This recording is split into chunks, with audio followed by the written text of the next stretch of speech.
KPK menyatakan mantan Menteri Pendidikan Kebudayaan Riset dan Teknologi Mendikbudristek Nadiem Anwar Makarim masih memungkinkan bisa menjadi tersangka kasus dugaan korupsi pengadaan Google Cloud di Kemendikbudristek yang ditangani KPK. Sebelumnya pada Kamis petang kemarin mantan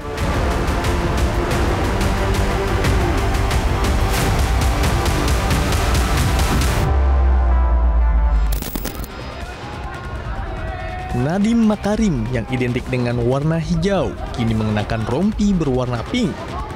Rompi pink ini identik dengan status tersangka yang disandangkan oleh Kejaksaan Agung. Nadiem yang merupakan Mendikbudristek periode 2019 hingga 2024 ditetapkan sebagai tersangka oleh Kejaksaan Agung pada 4 September 2025 atas dugaan korupsi pengadaan laptop berbasis Chromebook di Kemendikbudristek periode 2020-2022. Namun mantan bos Gojek ini keluar Kejaksaan Agung berteriak dengan lantang bahwa dirinya tidak bersalah. Bagi saya, seumur hidup saya, integritas nomor 1. Kejujuran adalah nomor 1. Allah akan melindungi saya. Insya Allah. Terima kasih. Penetapan tersangka Nadiem Makarim disampaikan dalam konferensi pers di gedung Kejaksaan Agung. Nadiem diketahui melakukan penyelewengan dana alokasi khusus. Nadiem ditetapkan sebagai tersangka setelah Kejagung memeriksa sekitar 120 saksi dan 4 orang ahli dalam perkara ini. Lebih lanjut, hasil penyidikan Kejaksaan Agung, Nadiem Makarim beberapa kali melakukan pertemuan dengan pihak Google membicarakan agar Kemendikbudristek menggunakan Chromebook sebagai barang pengadaan untuk bahan mengajar peserta didik.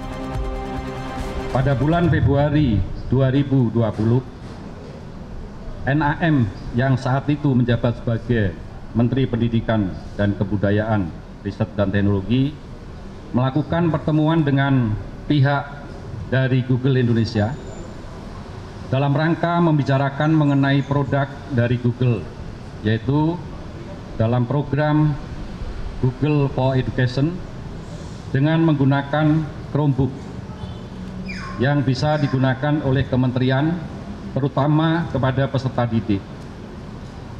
Dalam beberapa kali pertemuan yang dilakukan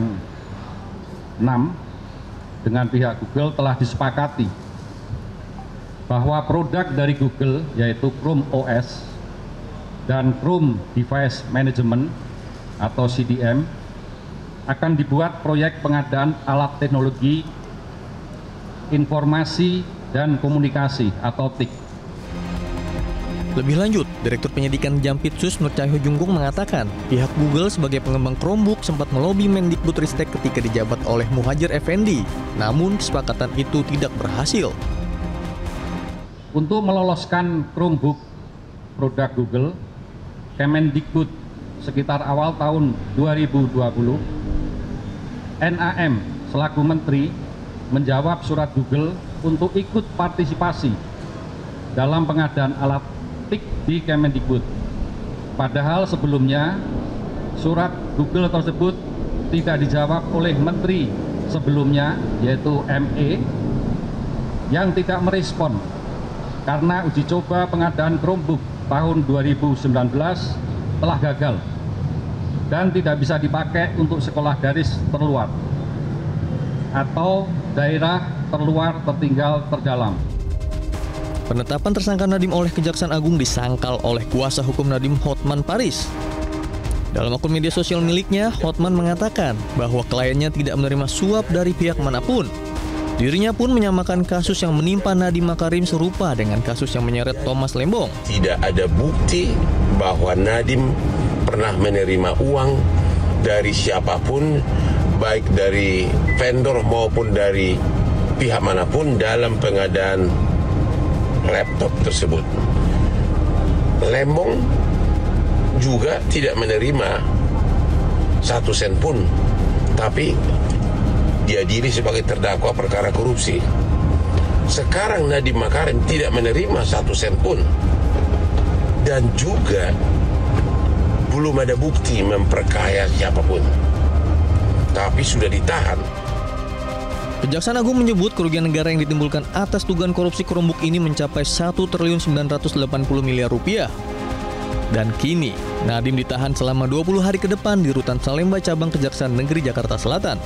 Tim Liputan, Metro TV.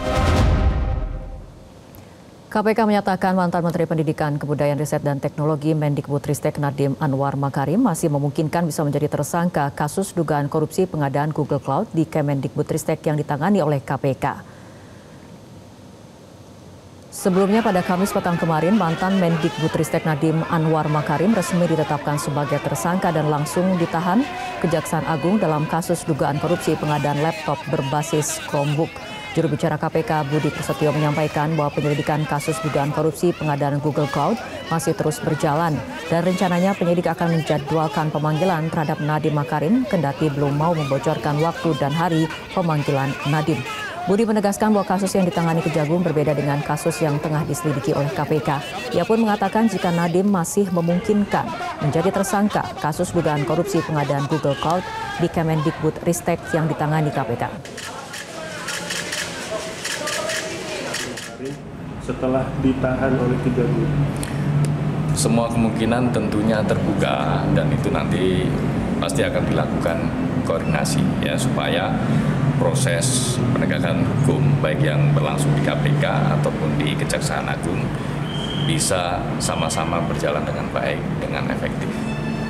Mas, ketika seseorang Kejagung, lalu dia bisa juga nggak sih Mas ditetapkan tersangka oleh KPK seperti kita Mas? Memungkinkan, seperti dalam perkara PJP itu kan ada satu orang tersangka yang ditetapkan oleh KPK dan juga ditetapkan sebagai tersangka oleh